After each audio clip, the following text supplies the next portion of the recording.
Shalom, shalom. Ninawasalimu kwa jina la Yesu.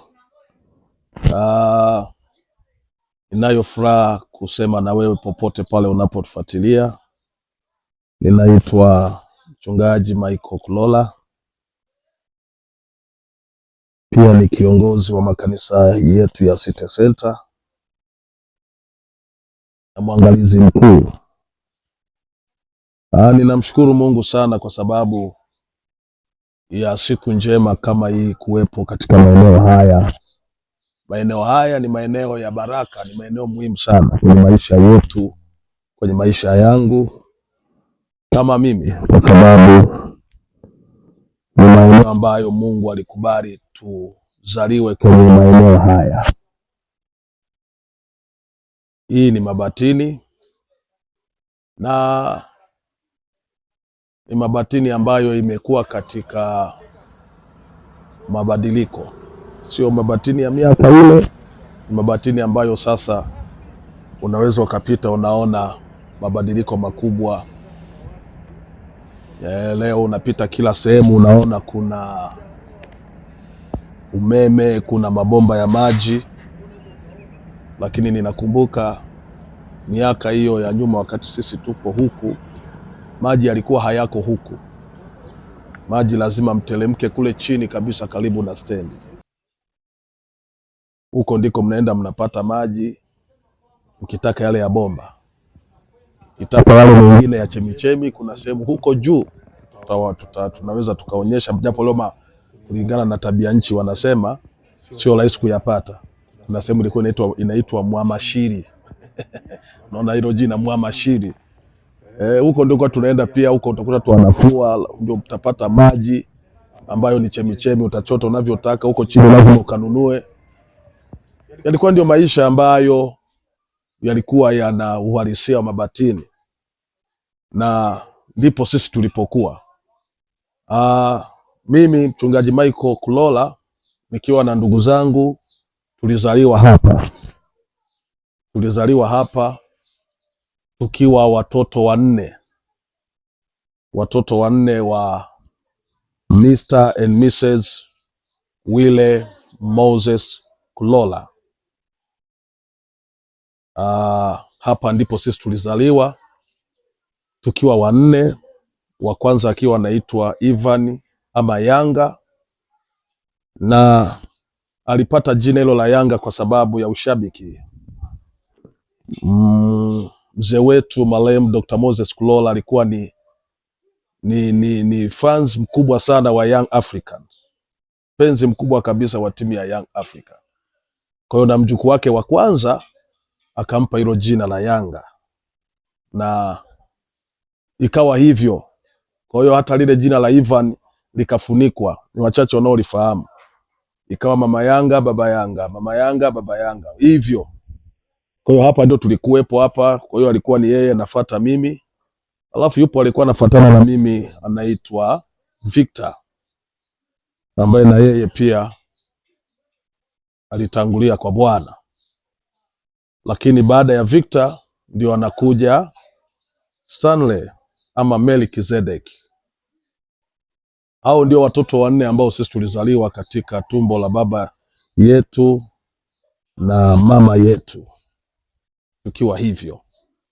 Sasa hii ni historia ambayo nilitamani tu nionyeshe. Hapa ndipo tulipokuwepo, na nyumba hii unayoiona hapa, hii nyumba kubwa, ndipo tulikuwa tunakaa hapa. Tulikuwa hapa, yes.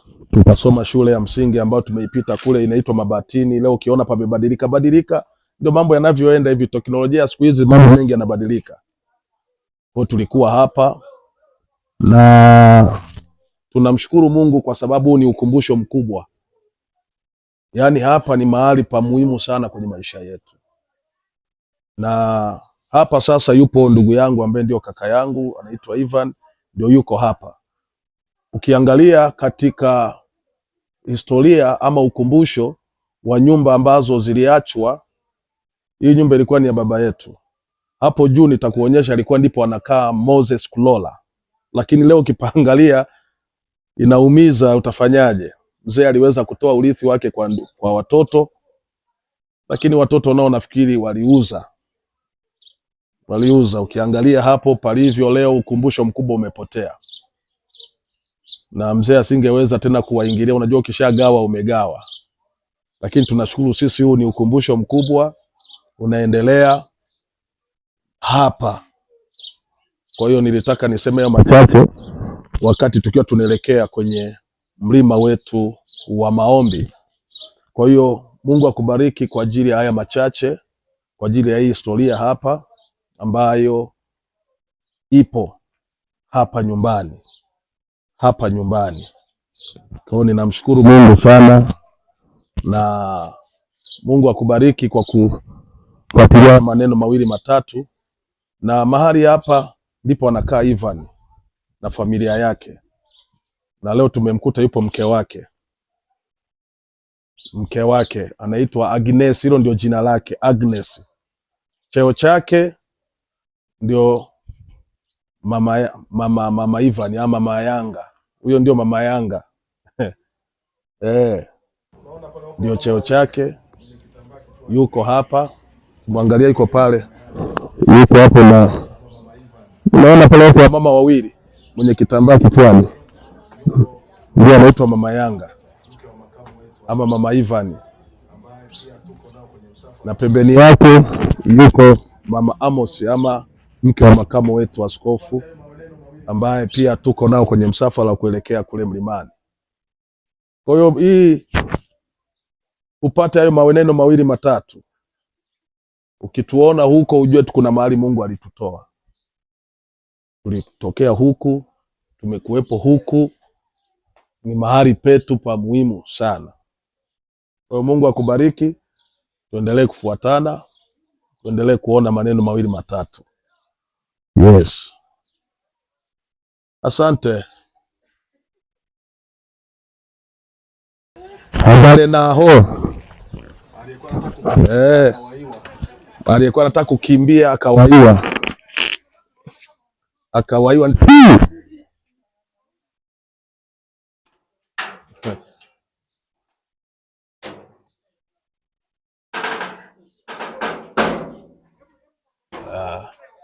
Na kama unavyoona ukitoka huku nje,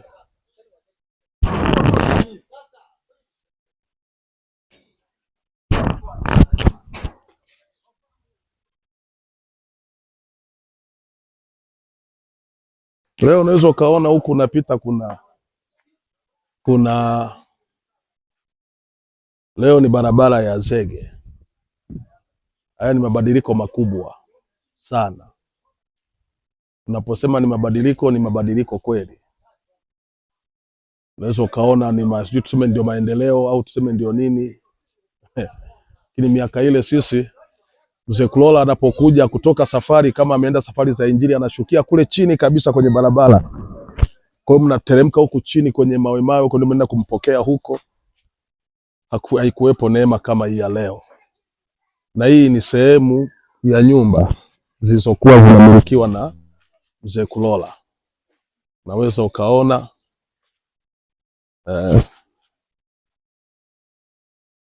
sehemu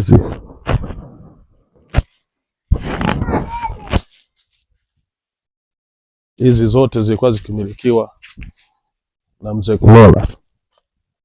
Naweza ukaona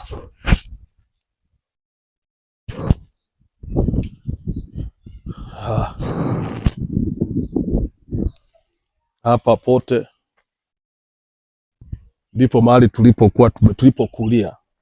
Tumekulia hapa tulikulia. Bahati nzuri niseme mwembe ambao umekuwepo toka sisi tukiwa tumezaliwa na mpaka tumeuacha, huu mwembe ndio umebakia kama ukumbusho.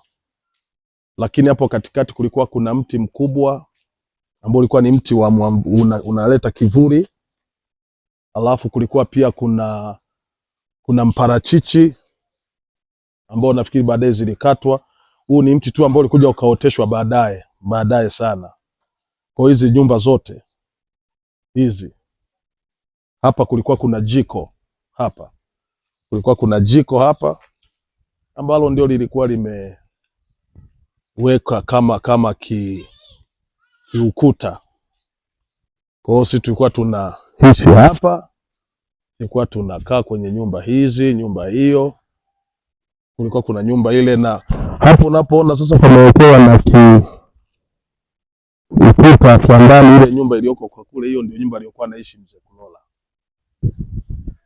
Hapo ndani ndipo alipokuwa anaishi mzee Kulola.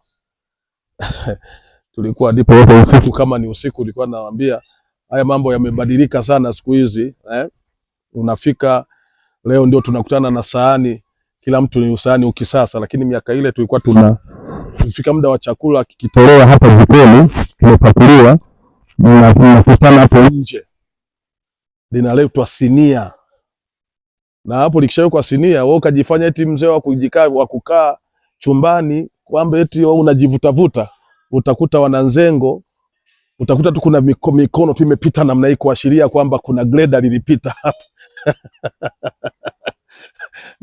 na iko ile kwenda, lazima tu tumkishaambiwa tu chakula ni haraka sana, kwa sababu tulikuwa tunakuta tukikusanyika hapa masinia hapo, labda mnakuta mko watu karibu 50, na hiyo ndio kwa familia tunayokaa hapa, watu karibu 50 tuko hapa.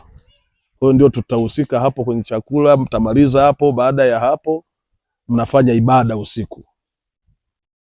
Kwa pale ndipo kwa kwanza, ndipo tulikuwa sisi kwetu, ambapo baba na mama walikuwa hapo, lakini uwezi ukaamini sehemu kubwa ya maisha yetu tulikuwa sisi mara nyingi badala kukaa hapo nyumbani, mara nyingi hata chakula tulikuwa tukai pale, tunakuja hapa kwa babu.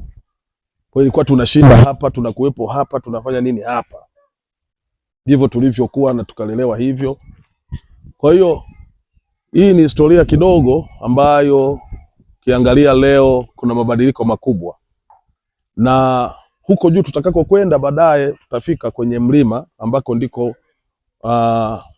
Mungu alipompa kibali mzee Kulola cha kwenda kwenye utumishi. Ni huko juu mlimani. Kipindi hicho miaka hiyo hakukuwepo na hizi nyumba unazoziona leo. Hizi nyumba zote unazoziona leo hazikuwepo. Palikuwa ni pori, palikuwa ni milima. Sisi kwa tunashinda huko juu, nakaa huko, lakini mabadiliko yametokea hivyo, miaka nenda rudi. Kwa hiyo ndio hivyo, yule aliyepewa kanafasi haka naelewa anatengeneza haka, na leo mwingine anatengeneza haka. Unaweza ukaona mambo yamebadilika sana. Leo kuna nyaya zimepita hivi za umeme. Lakini miaka hiyo umeme ulikuwa haupo. Baadaye ndio umeme umekuja huku, mnashangaa. KTV ni inchi 14. Sasa angalia ile nzengo ya watu wangapi unakuta KTV kako pale, yani Mungu ni mwema sana. Mungu ni mwema sana. Yani simu zenyewe ilikuwa hakuna. Kulikuwa kuna simu ambayo ilikuwa ipo, ikipigwa simu miaka hiyo, mnashuka hapo chini kidogo, alikuwa anakaa mzee mmoja anaitwa Mwikalila. Mzee Mwikalila alikuwa ni mtoto wa kiroho wa mzee Kulola, na ndiye alikuwa ni moja ya watu ambao kwa miaka leo tunasema ndio mataita, watu ambao walikuwa wamefanikiwa.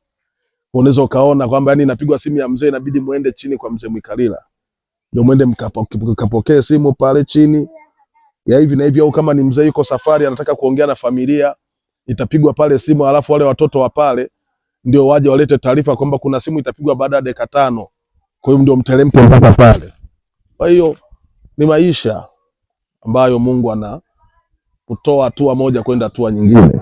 Kwa hiyo tunashukuru Mungu kwamba tunaona mabadiliko makubwa ambayo sasa tuseme ni kama maendeleo, lakini ndio kama hivyo, tunashukuru Mungu sana. Kwa hiyo unaweza ukapata kitu hiki kwa sehemu, ambapo ukaendelea kufuatilia kile ambacho tutakupeleka pale ambapo ni mahali pa muhimu. Ni mahali pa muhimu. Leo tunakwenda kwa sababu kuna jambo tunakwenda kuliweka vizuri kwa ajili ya ibada kubwa itakayofanyika siku ya Jumamosi. Kwa hiyo Mungu akubariki sana, na eneo hili ni eneo la maana sana. Ni eneo la muhimu sana. Ni eneo ambalo kifupi lina historia kubwa, lina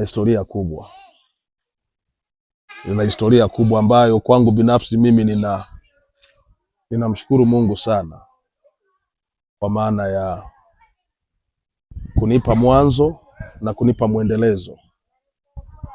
Kwa hiyo endelea kufuatana nasi wakati wa kile ambacho tumekusudia ukipate, kama sehemu ya kujua mwanzo wetu kule Mungu alitutoa. Lakini tunapomwongelea mzee Kulola tunamwongelea mtu wa aina gani? Tunapomwongelea Michael Kulola tunamwongelea mtu wa aina gani? Kwa hiyo nimekuonyesha sisi tulipozaliwa, tulipokuwa, maisha yetu na shule ambayo tulisomea. Kwa hata baada ya kuja kutoka huko tunahamia kwenda mjini, lakini bado ni maisha ambayo tuliyakulia huku. Ndio, ni maisha ambayo tulikulia huku. Kwa hiyo tunambariki Mungu kwa ajili ya hatua njema na ya baraka, hatua ambazo zinakumbusha na kukuonyesha kwamba wewe ni mtu wa aina gani. Amen. Basi Mungu akubariki. Endelea kufuatana na sisi kwa ajili ya mambo mawili matatu yanayoendelea. Yes. Ciao.